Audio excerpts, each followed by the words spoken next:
You ask Tiger to solve. This deals with linear equations with one unknown. The final result is y=5. Let's solve it step by step. Simplify the expression. Expand the parentheses.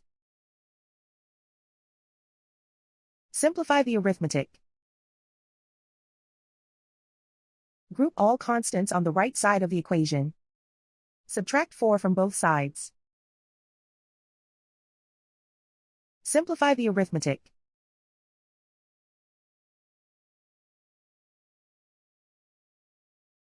Isolate the x.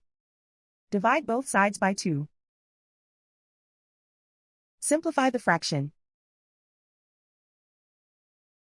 Find the greatest common factor of the numerator and denominator.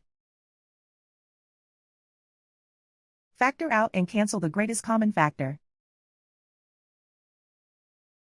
And so the final result is y=5.